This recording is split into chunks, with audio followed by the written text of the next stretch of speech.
one of the most anti-American hot takes that I've been subjected to in the last year is that if Charlie Kirk was in Europe, he wouldn't have been shot because Europe doesn't have guns. And this is also one of the takes that I've heard from people commenting about what happened in Australia recently, which is kind of interesting because like Australia already banned guns, but moving past that, I do believe that they're right though. I do believe that they're correct. Yes, if Charlie Kirk was in the European Union, unironically, I don't think that he would have been shot. Instead, I think he would have been arrested. He would have been arrested for hate speech way before he got popular. I mean, look at what the AFD is claiming, right? Like what their policy is. And then compare it to what Charlie Kirk was saying. And you'd realize that, well, actually, the AFD are pretty milquetoast when it comes to just basic bitch American right-wing ideology. And so, no, I do agree with them. Yes, Charlie Kirk would not have been shot in the European Union because there wouldn't have gotten to that point. Like, he would have been arrested way before he managed to even form a significant movement.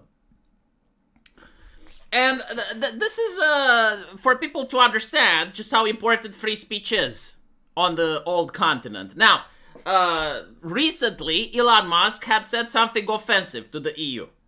He decided to support the AFD, and he also had some opinions about the European Union because, well, the European Union has opinions about his business. And this is actually not unusual for business people to have opinions about the politicians in the nation states that their businesses operate under. I mean, European business people, and even, I would say, European politicians, have a lot of opinions about the United States as a whole. They definitely pass legislation in order to regulate American businesses, but many Europeans and journalists have supported Kamala Harris, have supported Hillary Clinton. Like, to see a person from one country supporting a politician from another country is by no means unusual, especially not in 2025. But for some reason, Elon Musk absolutely triggered the living shit out of the European Union. So much so that recently I am absolutely bombarded on my feed with pro-EU propaganda and even takes that are worthy of mental asylums. Like, here you have one that's pretty tame compared to other things that I've seen. But you can see the only thing standing between you and mega corporations violating your privacy is the European Union. America talks about free speech, but how free can you be if everything is tracked? The European Union actually wants people to dox themselves in order to be on social media to prove that they're not kids. Like what the UK is doing, what Australia is doing, the EU is also discussing. And on top of that, they were trying to pass the chat control. They wanted to end encryption, end anonymity, right? So if you're going to make propaganda, at least make propaganda that's somewhat believable. Or go and sell it to the boomers. See, this is why I despise the European Union. It's wasting my taxpayer money. Like, I understand the need to make propaganda and persuade people of your argument because you're butthurt about Elon Musk, and you need my taxpayer money to do so. But at least make some good propaganda out of my taxpayer money, or hire me as a consultant, and I can make some actual propaganda. Holy shit. But like, just so you can understand how mental these people are, and when I say mental, I mean incapable of understanding reality, living in a parallel world, living in La La Land. They're actually talking about seizing X from Elon Musk. Like, this is the conversation. Like, unironically, there are people out there, adults, right, that can vote, that allegedly believe about themselves that they're sane people, not entertaining this notion, but discussing it as if it's a serious possibility. And it all started from this, right? It started from this gentleman, Chairman, Austrian Committee for NATO Enlargement for Austria, Ukraine, and Kosovo. Shall the EU expropriate Elon Musk and hand over X to a EU foundation to serve as infrastructure for free public debate, for free world based on European decency, morality, and reasonable regulation, and so safeguard this platform from ever more extremism. And as you can see, like 94.6% of people said no. But you would probably not know this given like how bombarded you are with this level of propaganda. So the European Union that's accused of being the USSR is now discussing nationalizing American private companies. I'm curious, like at this point, if they were to do this, right? How would it be different than China? How would it be different than fascist Italy? So you have like what, capitalism and free market until your product becomes too useful, and then they just take it away from you because it inconveniences politicians, right? But anyway, inspired by this bold call, the EU could expropriate. My goodness. Here's how the EU could do it. Step 1, invoke the DSA hammer.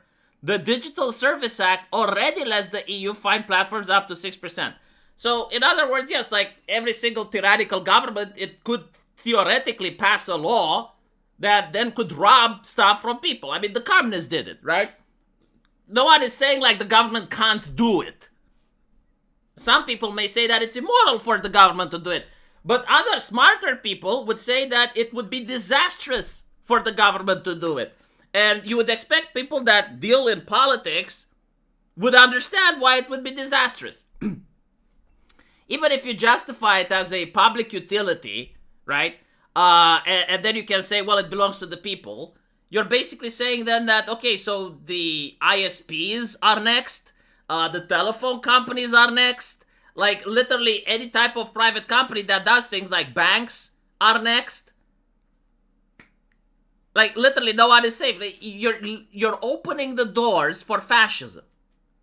But they don't care, right? Like, because it's Elon Musk and they hate him. Like, surely if the EU were to nationalize X, this wouldn't create a precedent. Step 3, the expropriation playbook. Use Article 17, which says property can be seized for public interest with fair compensation. And then the foundational flip. Hand X to a new European Digital Public Forum. Oh, yeah, so give it to the bureaucrats. Unelected. Okay, listen. I will tell you why it's a bad idea, because I don't even need to spend more than 5 minutes of explaining it. It's not that the EU can't do it. Absolutely, they can. The problem is, what message are you sending? What type of normal, sane human being would want to do business in the European Union after doing this for this reason? Like, if you're a banker, would you be retarded enough to open a bank in the nation that decided to just seize an American company? Do you not think that America would have actual retaliations? But by the way, like, these people live in a la-la land where they believe that the European Union is actually better and can be independent from the United States.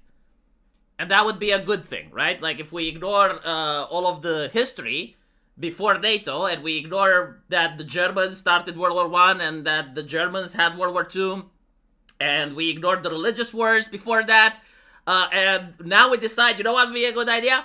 To give Germany tanks and a military. Like, that would be great.